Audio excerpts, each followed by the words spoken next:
I really felt it very strongly within the Curacao community growing up.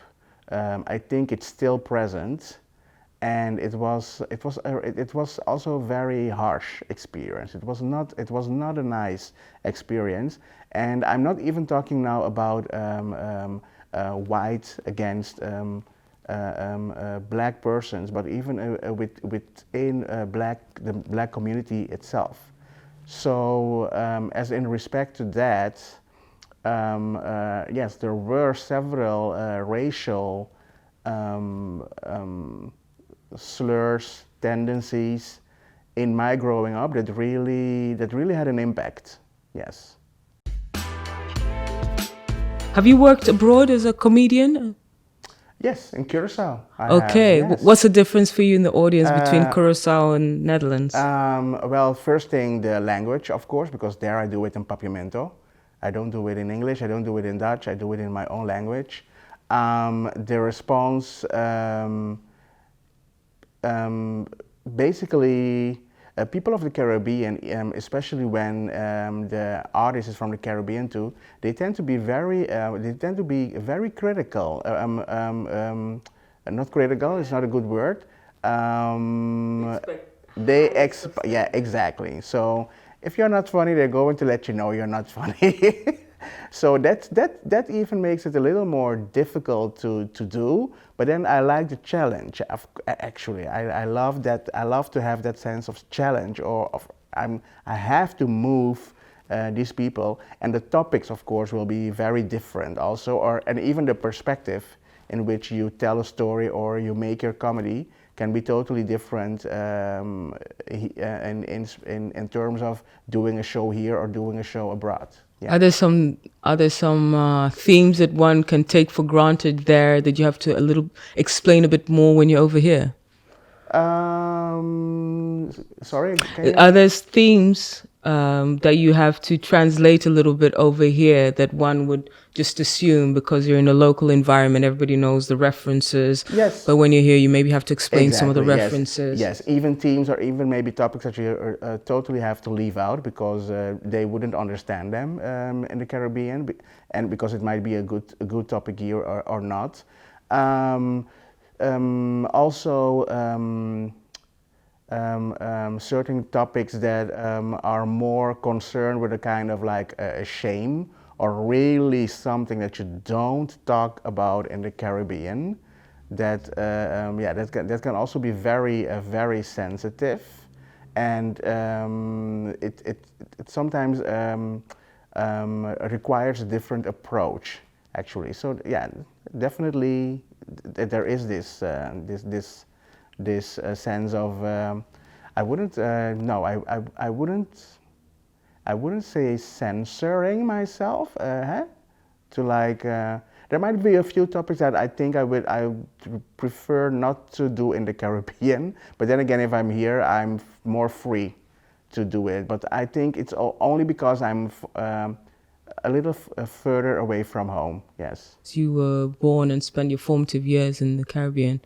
You were already surrounded by a mixture of people, all Yes. colors, and but then you said you also felt some racism, kind of in the color line, in terms Yes. of the different lightness and darkness, and within even your family. Yes. Can you speak on that a little bit?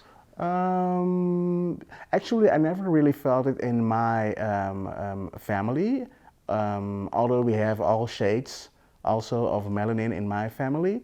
But I really felt it very strongly within the Curacao community growing up. I think it's still present, and it was also a very harsh experience. It was not a nice experience, and I'm not even talking now about white against black persons, but even within the black community itself. So, as in respect to that, yes, there were several racial slurs, tendencies in my growing up that really had an impact. Yes, yeah. And what do you think that reflects? In my thoughts, it's about self-hate, which is comes from a colonized mind, Yeah. a colonized environment. So you end up hating yourself, and it reflects in how you treat others. Yes. I think it's self-hate is a good one.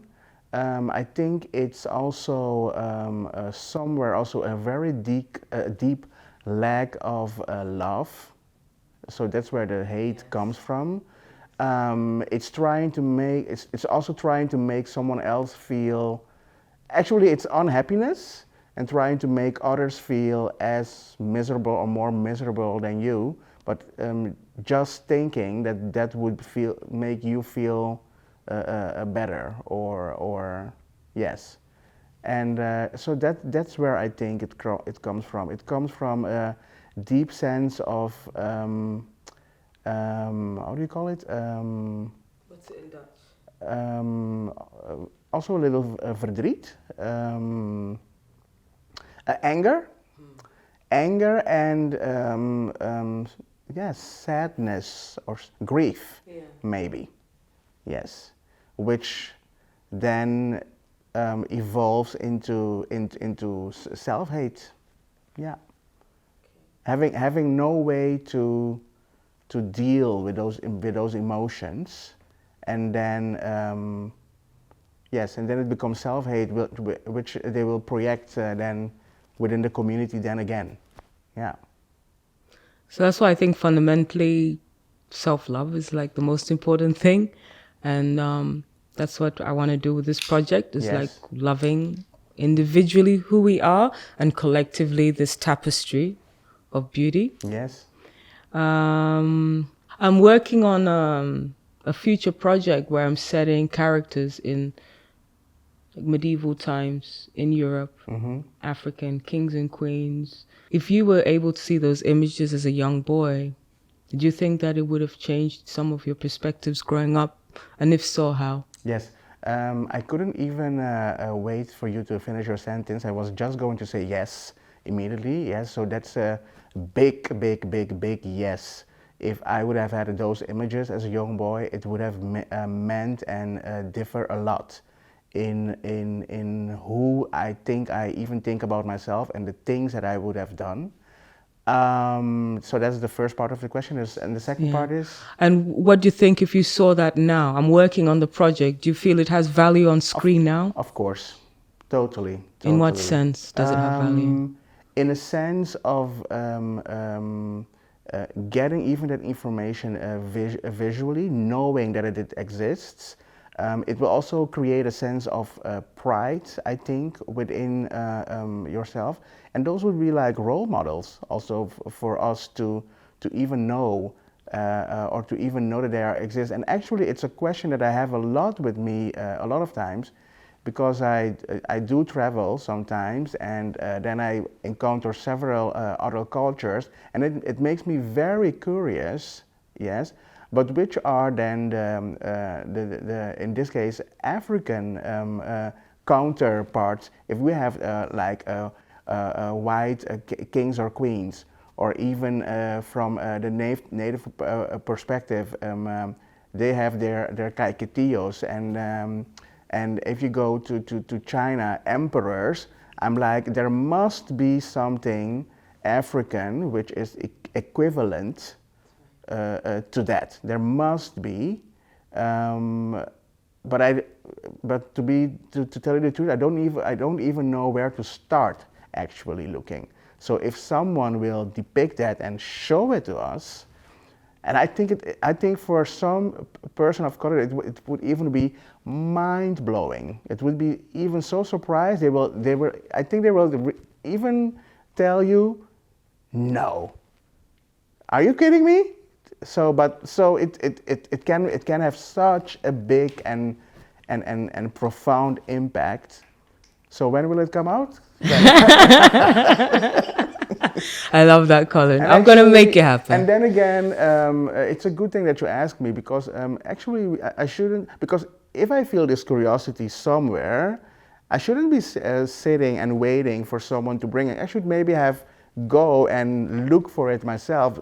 So somewhere there's also this thing then maybe telling me or telling us that it does not exist, and that's also very powerful. So for me to realize that this at this moment, actually, it's also like a mirror to me, to myself. Like, wow. Please like and subscribe. Shout at Hues Films.